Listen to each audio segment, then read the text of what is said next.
Okay, guys, welcome to O Levels Business Studies class. My name is Sai Surti and you all know हमारे पास के क्या है, हम किस तरीके से चल रहे हैं। तो आज ज़रा चेकलिस्ट को देखते हैं हमारे पास। हमारी class this is the I think कि fifth class official fifth class है जिसके अंदर हम लोगों ने लेक्चर स्टार्ट कर चुके हैं and we are done with this particular chapter. और इस पर्टिकुलर चैप्टर के अंदर जो हमने एरियाज़ कवर करें that is the concept of needs and wants, scarcity, division of labour, adding value, factors and production. तो ये पर्टिकुलर चैप्टर्स हमारे कंप्लीट हो चुके हैं। अब हम आगे बढ़ रहे हैं और हमारे पास अब चैप्टर 2 है that is known as the classification of the businesses. अब in this particular chapter these are the areas that we are going to cover. ये सारे एरियाज हम इसके अंदर कवर करेंगे and these are the key terms that you are going to learn in this particular chapter. So let's start. हमारे पास कि sir what is chapter 2। हमारे पास chapter 2 is known as classification of the businesses. लेकिन इस particular chapter को मैं कहता हूँ कि it is a chapter that is going to cover कि बिजनेस कितने टाइप्स के होते हैं, बिजनेस कितनी मल्टीपल एक्टिविटीज़ के अंदर इन्वॉल्व होते हैं, या बिजनेस किसके अंडर ऑपरेट करते हैं, what is the ownership, who are the owners of the businesses. तो आ जाए, लेट्स स्टार्ट। हमारे पास we are going to start with the chapter 2 and आज के चैप्टर के अंदर हम कवर करेंगे business sectors. Now what is business sector, आ जाएं ज़रा समझते हैं, डिस्कस करते हैं in order to understand business sectors का मतलब क्या होता है और बिजनेस सेक्टर्स हैं क्या। It is a part of the chapter 2 classification of the business. ये हमारे पास चैप्टर 2 का पार्ट है। अब बिजनेस सेक्टर्स का मतलब क्या है, लेट्स टेक एन एग्जांपल। हमारे पास पाकिस्तान के अंदर एक एयरलाइन है that is known as P I A, Pakistan international airline. And this particular airline is government owned. Government इस पर्टिकुलर एयरलाइन को ओन करती है। Then we have multiple steel mills. Steel mills हैं हमारे पास, फैज़ान स्टील है, आगा स्टील है, अमरेली स्टील है। लेकिन एक पर्टिकुलर स्टील है हमारे पास that is known as Pakistan steel mill and that is own by the government.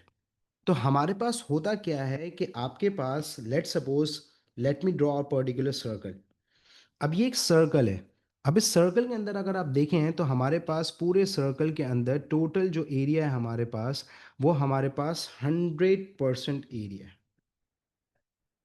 ये 100% हमारे पास एक पूरा एरिया है। और let's suppose this particular circle represents an economy of Pakistan.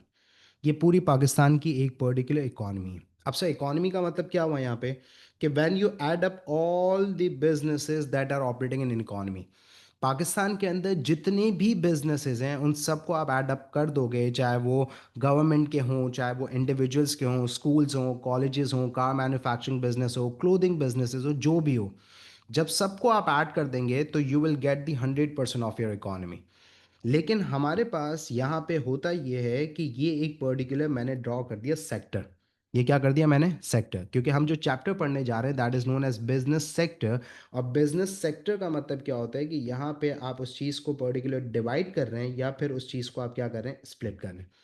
तो बिजनेस कितने एरियाज में स्प्लिटेड हैं, बिजनेस कितने एरियाज के अंदर डिवाइडेड हैं। तो यूजुअली बिजनेसेस दो एरियाज के अंदर डिवाइडेड हैं। लेट सपोज ये सर्कल है, इसमें से ये एरिया है 70% और ये एरिया है हमारे पास 30%।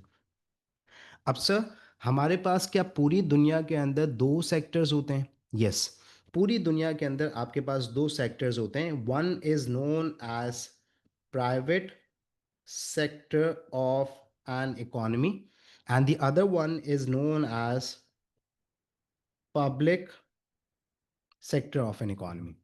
तो चाहे दुनिया में जितनी भी इकोनॉमीज़ हों, हमारे पास जितनी भी कंट्रीज़ हों, वहाँ पे आपको दो डिफरेंट सेक्टर्स नज़र आएंगे। One is known as private sector and the other one is known as public sector. तो लेट्स सपोज ये हमारे पास प्राइवेट सेक्टर है and this 30% is known as public sector. अब क्वेश्चन ये है कि सर क्या हमेशा 70-30 का रेशो होगा? It can be 80-20, it can be 60-40, it can be 65-35, it depends. ये किस चीज़ के ऊपर डिपेंड करता है, at the end of the lecture we are going to discuss. लेकिन for a time being and right now we are going to develop the concept के sectors, business sectors होते हैं क्या हैं, what is private and what is public sector. तो हमारी economy के अंदर कुछ बिजनेसेस हैं they belong to the private sector और कुछ बिजनेसेस हैं they belong to the public sector. तो mainly they are two particular sectors, one is private and the other one is known as public.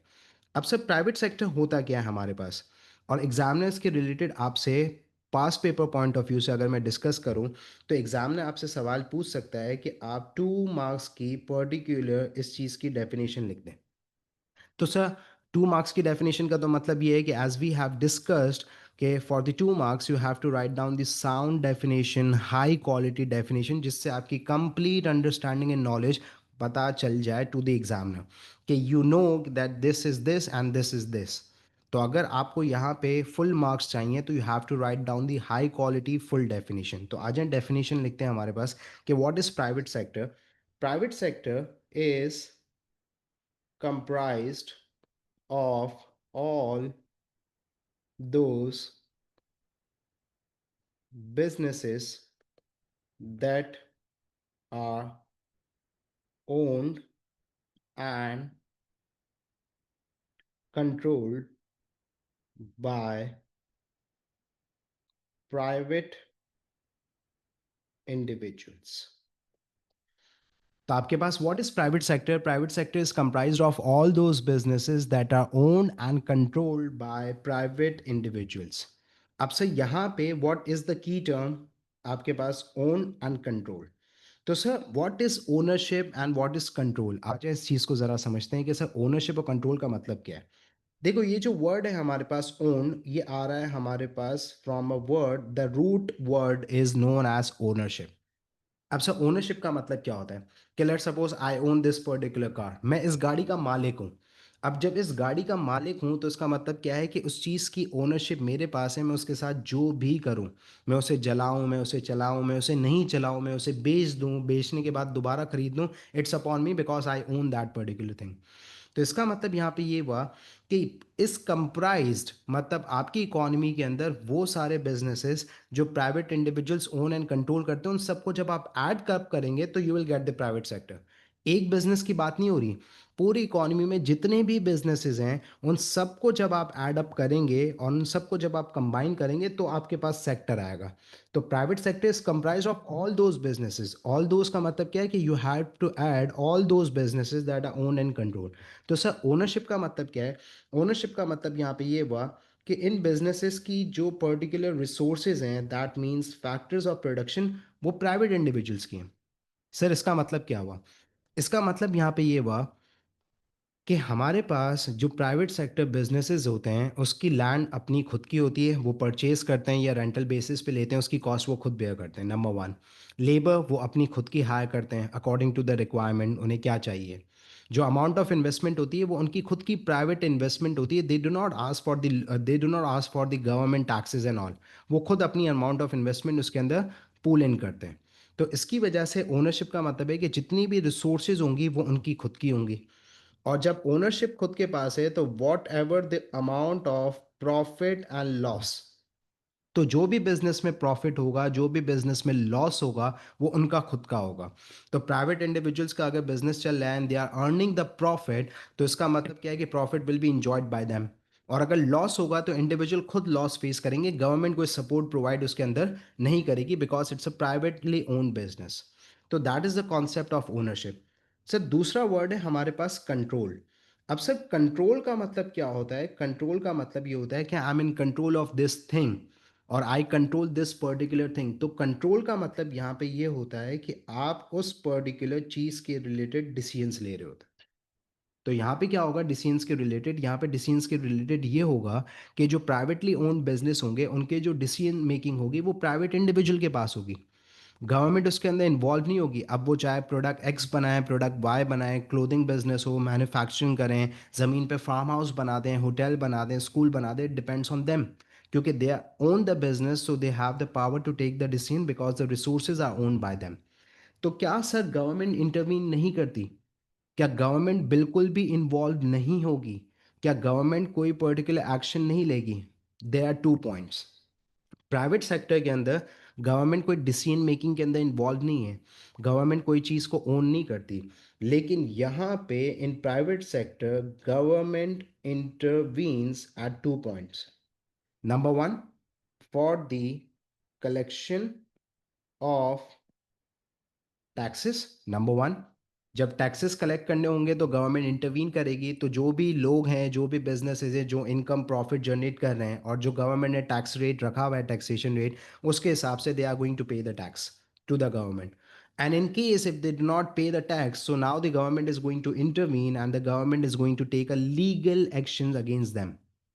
Number two, हमारे पास for the implementation of laws. Government कहती है आप business करें, आप profit earn करें, सब कुछ करें, ग्रो करें, लेकिन you have to operate within the boundaries, you have to follow the laws, you have to follow the policies that we have design. तो गवर्नमेंट बहुत सारी पॉलिसीज डिज़ाइन करती है. लेट्स सपोज हमारे पास एग्जाम्पल है. Example क्या है कि गवर्नमेंट कहती है कि इतने इतने रेट तक आप पॉल्यूशन कर सकते हैं, इससे ज़्यादा आप पॉल्यूशन करेंगे तो हम आपके ऊपर फाइन्स लगाएंगे, हम आपके ऊपर पेनल्टीज लगाएंगे. इसी तरीके से गवर्नमेंट कहती है कि प्राइवेट सेक्टर के अंदर जो एम्प्लॉयज़ काम कर रहे हैं, तो private sector businesses need to pay this much amount to the labour, minimum wage कहते हैं कि इससे कम पैसों के अंदर आप वर्कर्स को हायर नहीं कर सकते. तो अगर कोई बिजनेस इन पॉलिसीज़ को, इन लॉस को फॉलो नहीं करता, तो at this point the government is going to take a legal action, उनके ऊपर फाइन्स लगाएगी, उनके ऊपर पेनल्टीज लगाएगी, उनके बिजनेसेस को सस्पेंड कर सकती है. They can take the very different actions. Is it clear? तो सर हमारे पास प्राइवेट सेक्टर की कोई एग्जांपल्स हैं, मल्टीपल बिजनेसेस हैं हमारे पास. आपके सामने यहाँ पे एग्जांपल में लिख देता हूँ. Toyota belongs to the private sector, KFC आपके पास प्राइवेट सेक्टर है, मल्टीपल बिजनेसेस हैं जो कि प्राइवेट सेक्टर के अंदर ऑपरेट करते हैं. तो आप डिफाइन कैसे करेंगे? Private sector is comprised of all those businesses that are owned and controlled by private individuals. Government intervenes for the collection of taxes and for the implementation of laws. For example Toyota, KFC. तो इस तरीके से आप define करेंगे, so the examiner is going to award you the full marks. Is it clear? So we are done with the private sector. तो sir how private sector is different from public? आ जाए समझते हैं. Private sector is controlled and owned by the private individual. Government just intervenes for the collection of taxes. This is the case हमारे पास. ये है हमारे पास private sector. अब हमारे पास दूसरा जो सेक्टर है that is known as public sector. Now sir what is public sector? और अगर आपसे कहे एग्जामिनर के डिफाइन करो कि व्हाट इज पब्लिक सेक्टर, तो how you are going to define? Public sector is comprised of all those businesses that are owned, controlled, and accountable to the government. Now sir what is accountability and what is ownership and control? तो आज हम समझते हैं. Public sector के अंदर होता यह है कि आपकी इकोनॉमी के अंदर वो सारे बिजनेसेस जो गवर्नमेंट ओन करती है, गवर्नमेंट कंट्रोल करती है, उन सबको आप एड अप कर देंगे तो you will get the public sector. अब जैसे पाकिस्तान के अंदर पीआईए, पाकिस्तान स्टील मिल, वापडा, मल्टीपल बिजनेसेस हैं जो गवर्नमेंट ओन करती है. तो जब आप उन्हें एड अप कर देंगे तो you will get the public sector of an economy. लेकिन यहाँ पे सर एक एडिशनल वर्ड है that is known as accountability. हमें ये तो समझ में आ गया, जैसे प्राइवेट सेक्टर के अंदर प्राइवेट इंडिविजुअल्स ओन करते हैं, आप और मेरे जैसे लोग जो बिजनेसेस रन करते हैं, या आपके जो फादर हैं वो प्राइवेट सेक्टर है. पब्लिक सेक्टर के अंदर state own businesses, government own businesses हैं. लेकिन यहाँ पे एक पर्टिकुलर वर्ड एडिशनल है that is known as accountability, जो कि प्राइवेट सेक्टर में नहीं है. अब आ जाए इस चीज़ को ज़रा समझते हैं. प्राइवेट सेक्टर के अंदर अकाउंटेबिलिटी क्यों नहीं है, उसका रीज़न समझिएगा. प्राइवेट सेक्टर में लैंड किसकी? मेरी. लेबर किसकी? मेरी. डिसीजन किसके? मेरे. फाइनेंस किसका? मेरा. तो जो कुछ भी होगा profit and loss, I am not accountable to the government और I am not accountable to anyone, because the business is privately owned. मैं खुद चला रहा हूँ बिजनेस को, तो लॉस होता है तो मेरा, प्रॉफिट होता है तो मेरा. इन केस अगर मैं प्रॉफिट अर्न करता हूँ तो जो इनकम टैक्स है, जो भी टैक्स ब्रैकेट है, उसके हिसाब से मैं टैक्स पे कर रहा हूँ, तो आई एम नॉट अकाउंटेबल. और मैं लॉस को फॉलो कर रहा हूँ तो I am not accountable to anyone. लेकिन पब्लिक सेक्टर बिजनेसेस के अंदर यहाँ पे हमारे पास एक चीज़ आ जाती है that is known as taxes. Government operate कैसे करती है? How the economy continue its operations. Government कैसे बजट बनाती है, गवर्नमेंट कैसे एजुकेशन पे, हेल्थ केयर पे, डिफेंस पे और डिफरेंट प्रोजेक्ट्स पे खर्च करती है? Through taxes.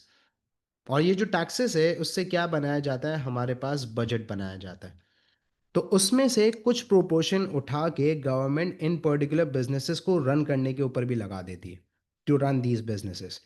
और ये टैक्सेस कौन पे कर रहा है? ये टैक्सेस पे किए जा रहे हैं बाय द जनरल पब्लिक। जैसे फॉर एग्जांपल मैं टैक्स पेयर हूँ, आपके फादर टैक्स पेयर होंगे, तो मल्टीपल आपके रिलेटिव्स होंगे, तो जितने भी लोग हैं जो टैक्स ब्रैकेट्स के अंदर आ रहे हैं, they are paying the taxes to the government, direct indirect different taxes pay कर रहे हैं।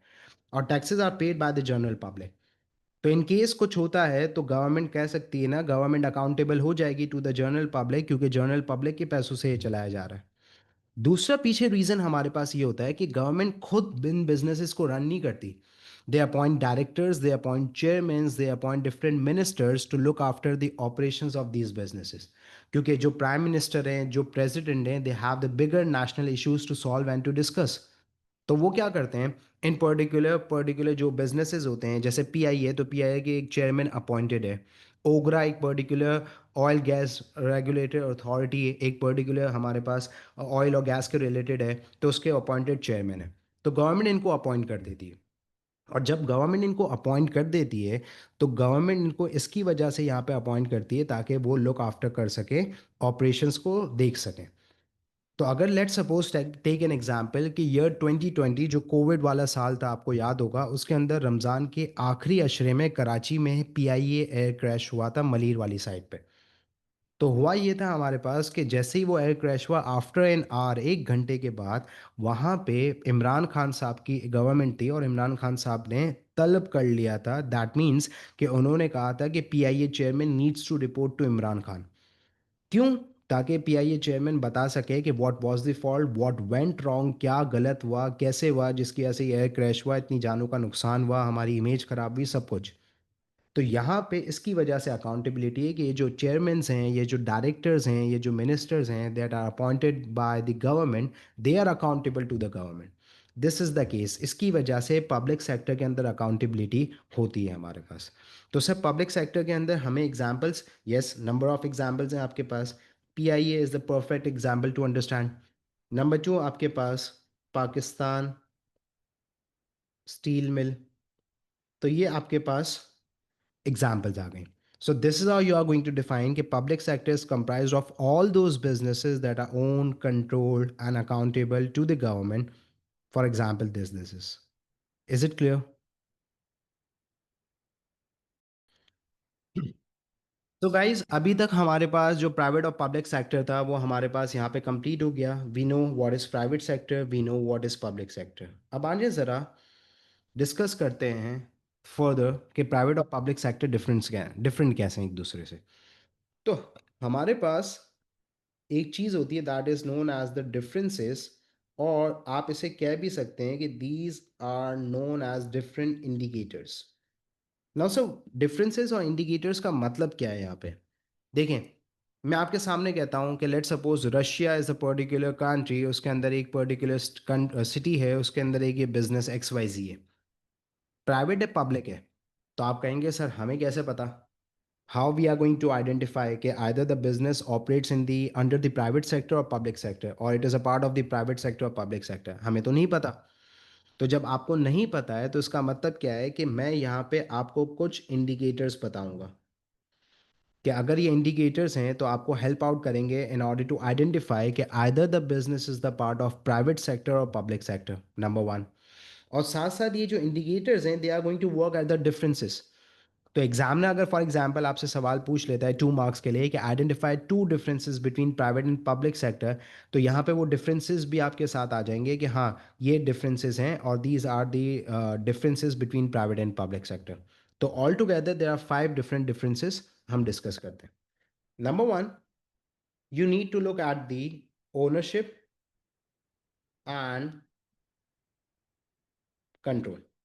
सबसे पहली चीज आप देखें कि ओनरशिप एंड कंट्रोल किसके पास है, number one. Number two, allocation of resources।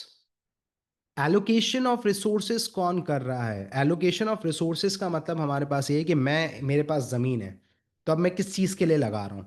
मैं उस पे होटल बना रहा हूँ, उस पे फार्मिंग कर रहा हूँ, उस पे कंस्ट्रक्शन करके अपार्टमेंट्स और ऑफिस टावर बना रहा हूँ, जो भी बना रहा हूँ। एलोकेशन ऑफ रिसोर्सेज, कि आपके पास जो रिसोर्सेज हैं, लैंड, लेबर, फाइनेंस, वो किस चीज़ में लग रही है, वॉट क्या बना रहे हैं, किसके लिए बना रहे हैं, कौन सा प्रोडक्ट बना रहे हैं, that is allocation of resources. Number three, you need to look at the objectives।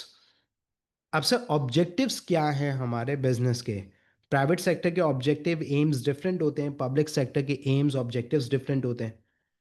इसी तरीके से आपके पास एक चीज होती है that is known as method of operation. Business किस तरीके से ऑपरेट कर रहा है, क्या पर्टिकुलर उसके अंदर ऑपरेशनल मेथड है, लेबर इन्वॉल्व है, मशीनरी इन्वॉल्व है, ऑटोमेशन टेक्नोलॉजी है, कैसे। और फिफ्थ आपके पास है that is known as business behaviour. अब से बिजनेस बिहेवियर का मतलब क्या है कि how the business behaves, market में कैसे रिस्पॉन्ड करता है बिजनेस, कैसे चलता है, क्या फोर्सेस उसके ऊपर अप्लाई होती हैं, हम इसे समझते हैं, ज़रा डिस्कस करते हैं। तो सबसे पहले हमारे पास यहाँ पे प्राइवेट आ गया और यहाँ पे हमारे पास पब्लिक आ गया, और हमने यहाँ पे क्लियर लाइन बना दी इन ऑर्डर टू डिस्टिंग्विश। अब नंबर वन हमारे पास ownership and control. Private sector में ओनरशिप एंड कंट्रोल किसके पास होता है? प्राइवेट इंडिविजुअल्स के पास। और पब्लिक सेक्टर के अंदर ये जो ओनरशिप एंड कंट्रोल है वो किसके पास है? गवर्नमेंट के पास, नंबर वन। तो private sector is owned and controlled bye individuals, public sector is owned and controlled by the government और स्टेट। एक डिफरेंस क्लियर हो गया। Number two, sir allocation of resources कौन कर रहा है? मतलब प्राइवेट इंडिविजुअल के पास जो अमाउंट ऑफ फाइनेंस है, मशीनरी है, लेबर है, लैंड है, उसको किसके ऊपर लगाया जाएगा, कौन डिसाइड करेगा? प्राइवेट इंडिविजुअल्स डिसाइड करेंगे, because they own. And in public sector the government is going to decide कि उन्हें क्या चीज़ बनानी है उनकी रिसोर्सेज पे। उनके पास जो ज़मीन है उस पर वो क्या करें, उनके पास जो अमाउंट ऑफ फाइनेंस है उस पर वो किस चीज़ का काम करें, government is going to decide. Number three हमारे पास objective. As we all know कि जो प्राइवेट सेक्टर बिजनेसेस होते हैं उनका जो प्राइमरी ऑब्जेक्टिव होता है, सर प्राइमरी ऑब्जेक्टिव का मतलब क्या है? जो बेसिक ऑब्जेक्टिव होता है प्राइवेट सेक्टर बिजनेस का, that is to maximise profit. तो आप जितने भी बिजनेस देख लें, टोयोटा किसके लिए काम कर रहा है? Profit maximisation. KFC, profit maximisation. जितने भी प्राइवेट सेक्टर बिजनेसेस हैं उनका अल्टीमेट प्राइमरी ऑब्जेक्टिव यही होता है that they want to maximise profit. और प्रॉफिट मैक्सिमाइजेशन के साथ साथ they have an objective that is to increase efficiency. अब से एफिशिएंसी क्या है? डिवीजन ऑफ लेबर में पढ़ा था। ऐसे मेथड्स अप्लाई करेंगे, टेक्नोलॉजिकल एडवांसमेंट करेंगे, मशीनरीज को यूज़ करेंगे, नई नई स्ट्रैटेजीज बनाएंगे ताकि कॉस्ट कम से कम हो। जितनी कॉस्ट कम होगी उतना प्रॉफिट बढ़ेगा। तो क्योंकि ऑब्जेक्टिव उनका प्रॉफिट मैक्सिमाइजेशन है तो they work on the efficiency improvement as well. लेकिन जो पब्लिक सेक्टर है, गवर्नमेंट ओन बिजनेसेस हैं, वो किसके लिए काम कर रहे होते हैं? They work for the welfare of the society. वो अपने बिजनेसेस के अंदर क्या जनरेट करते हैं? एम्प्लॉयमेंट जनरेट करते हैं ताकि लोगों को रोज़गार मिले। क्योंकि देखें, जो गवर्नमेंट है उसके ऑब्जेक्टिव्स होते हैं महंगाई कम हो, बेरोज़गारी कम हो, इकोनॉमी ग्रो करे, these are the government's objective. तो गवर्नमेंट जिन बिजनेसेस को रन कर रही होती है, जिन बिजनेसेस को वो ओन करती है, उसके थ्रू वो एम्प्लॉयमेंट और जॉब्स भी क्रिएट करते हैं। अब सर कोई एग्जांपल दें, कोई केस है तो आ जाएं, यहाँ पे हमारे पास एक केस स्टडी है एम्प्लॉयमेंट के रिलेटेड और पब्लिक सेक्टर के related. PIA is one of the example. आ जाए सुनते हैं।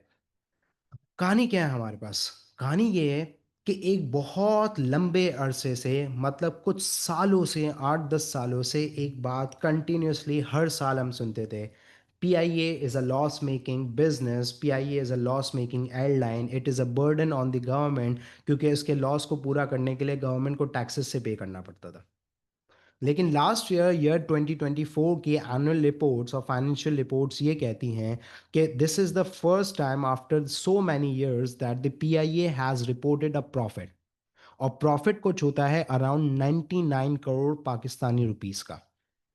तो अब यहाँ पे पीआईए एक साल के अंदर, पिछले 10 सालों के बाद, 8 सालों के बाद, 2024 इज़ द ईयर जिसके अंदर PIA has reported a profit.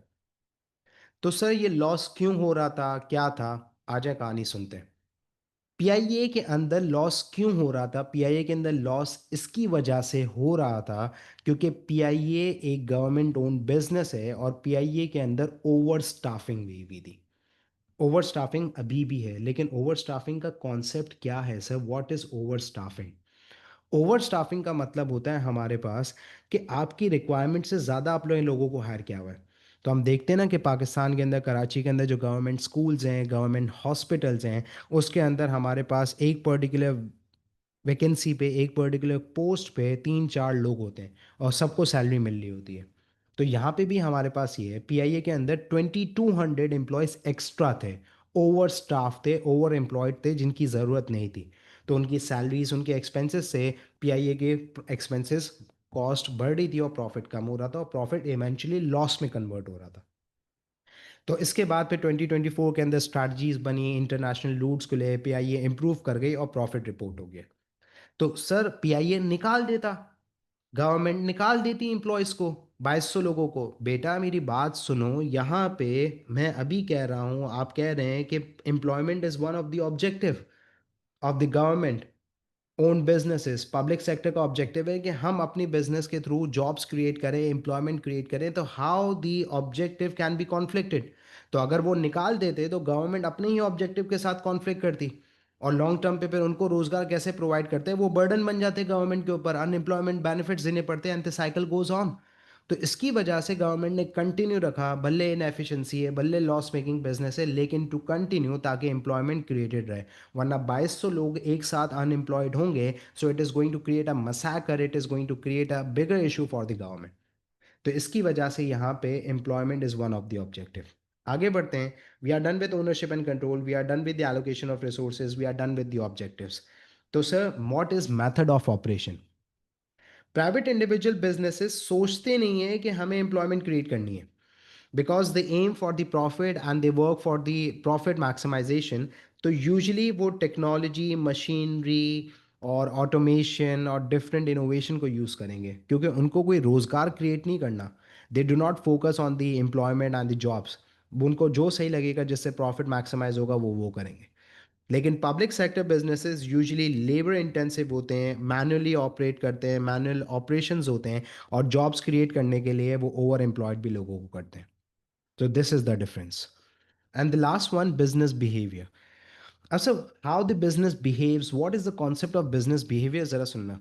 आपने एक चीज़ सुनी होगी, इकोनॉमिक्स अगर आप पढ़ते हैं या आपको थोड़ा सा भी आइडिया हो, मार्केट फोर्सेस होती हैं, जिसको अक्सर कहा जाता है डिमांड एंड सप्लाई। और ओ लेवल्स इकोनॉमिक्स के अंदर तो टीचर बहुत ज़्यादा इन पर्टिकुलर चैप्टर्स पे डिमांड एंड सप्लाई पे बड़ा फोकस करता है। What is demand and supply? Demand and supply को अच्छी पर्टिकुलर लैंग्वेज के अंदर कहा जाता है मार्केट फोर्सेस और the market mechanism. 2020 is the year जब कोविड आया था हमारे पास, बड़ी बड़ी फार्मास्यूटिकल कंपनीज, उन्होंने मेडिसिन की प्रोडक्शन कम कर दी, and they started producing mask, they started producing sanitiser. जितनी ब्यूटी कंपनीज थी, कॉस्मेटिक कंपनीज थी, उनके अपने अपने सैनिटाइजर आ रहे थे। क्यों? क्योंकि उस चीज़ की डिमांड बहुत ज़्यादा है। तो जब डिमांड ज़्यादा है, तो that is the right time to supply, that is the right time to fill the gap, ताकि आप प्रॉफिट मैक्सिमाइज कर सकें। अब मास्क की वैसी डिमांड थोड़ी है जैसे पहले थी। हर बंदा मास्क ले रहा था, मतलब 5 रुपए का मास्क 50 रुपए का हो चुका था, because of the increase in demand. तो डिमांड इन सप्लाई, तो प्राइवेट सेक्टर हमेशा ऑपरेट करते हैं through market mechanism, demand and supply. जिस चीज़ की डिमांड होगी उस चीज़ की वो सप्लाई करेंगे टू मैक्सिमाइज द प्रॉफिट। लेकिन पब्लिक सेक्टर बिजनेस कभी भी ऐसा नहीं करता। वो हमेशा नीड्स पे और फ्रंट लाइन इंडस्ट्रीज पे फोकस करता है।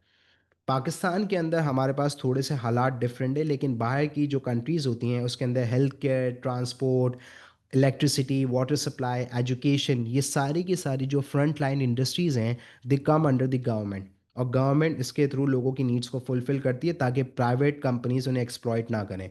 वी हैव एन एग्जांपल कि के इलेक्ट्रिक हमें एक्सप्लॉइट कर रहा है, बहुत बुरे तरीके से एक्सप्लॉइट कर रहा है, प्राइसेस बढ़ा देता है, क्वालिटी नहीं है, कभी लोड शेडिंग हो जाती है, कभी क्या हो जाता है, and we do not have any option. क्यों? क्योंकि वो प्राइवेट है और एक्सप्लॉइट कर रहा है।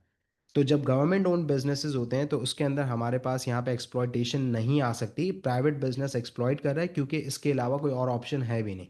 सो these are the differences and these are the particular indicators जिसके थ्रू आप आइडेंटिफाई कर सकते हैं कि बिजनेस प्राइवेट सेक्टर का पार्ट है या बिजनेस पब्लिक सेक्टर का पार्ट है।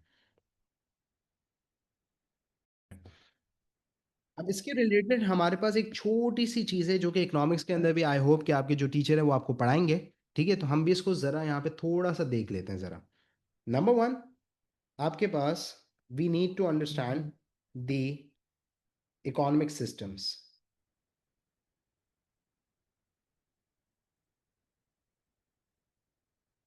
सर इकोनॉमिक सिस्टम्स क्या होते हैं और how many types of economic systems आते हैं? नंबर वन, आपके पास एक इकोनॉमिक सिस्टम होता है जिसको कहा जाता है फ्री मार्केट या फिर मार्केट इकोनॉमिक सिस्टम। दूसरा आपके पास होता है that is known as planned, जिसका दूसरा नाम हमारे पास है कि it is known as command economy.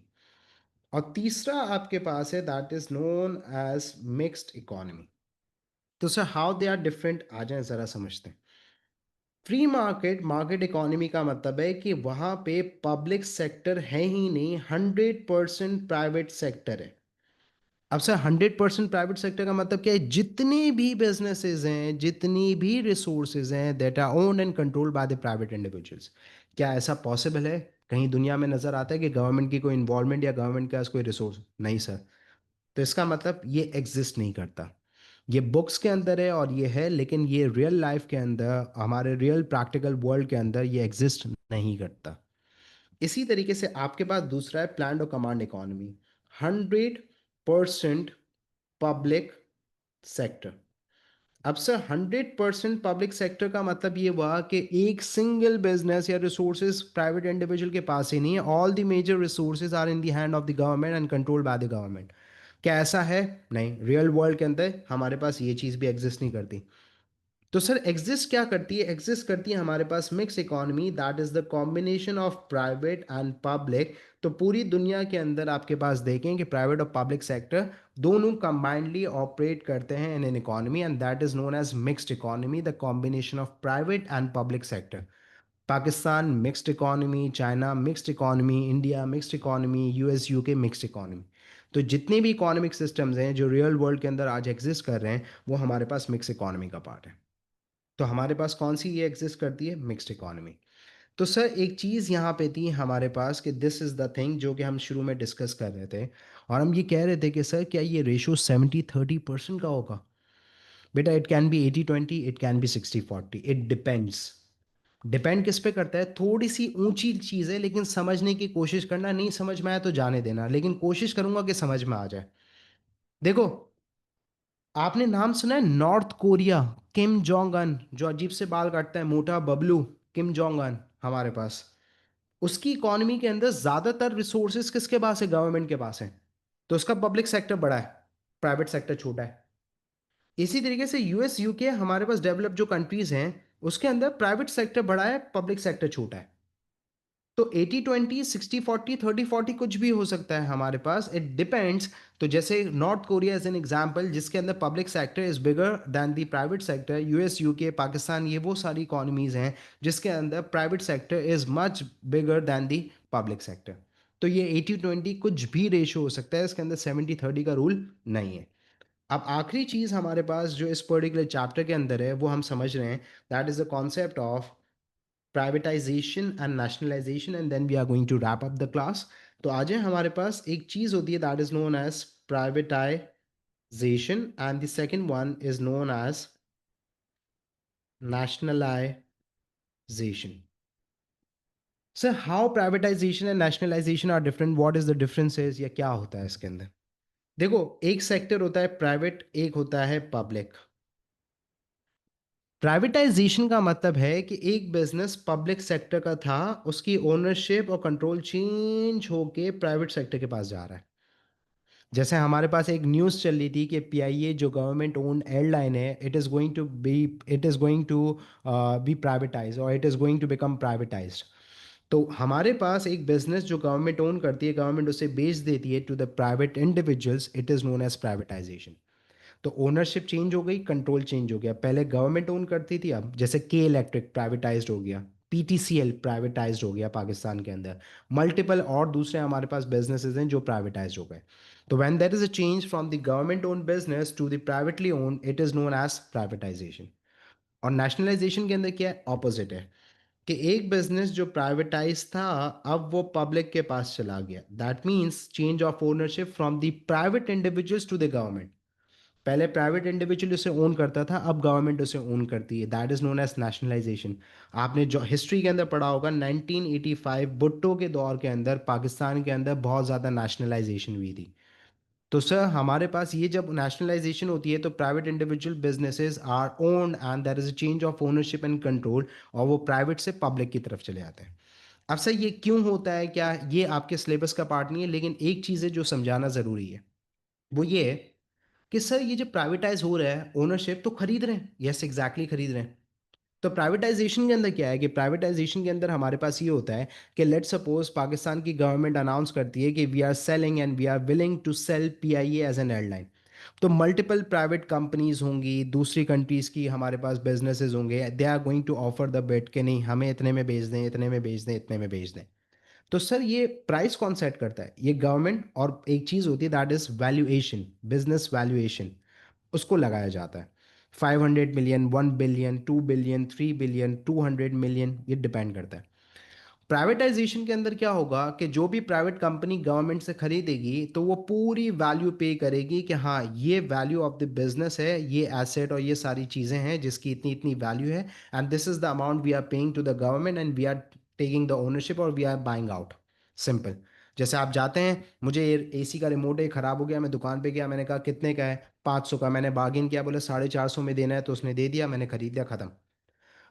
Nationalisation में क्या है, नेशनलाइजेशन के अंदर इंटरेस्टिंग एक चीज सुनना, दे आर टू क्लॉजेस और they are two points only that the government is going to offer. Government कहेगी हम नेशनलाइज करना चाह रहे हैं, मतलब हम खरीदना चाह रहे हैं। तो वो कहेगा कि भाई मेरे बिजनेस की वैल्यू है 500 रुपये, लेट सपोज। गवर्नमेंट कहेगी 25 रुपये चाहिए। कितने मांग रहा है वो? 500। 450 नहीं, 400 नहीं, 300 नहीं, 200 नहीं, 100 नहीं, 25 रुपये चाहिए। Very minimal amount. मतलब हार्डली ये आपके पास 10% भी नहीं हो रहा है, it is a 5% of the value of the business. 500 का 25।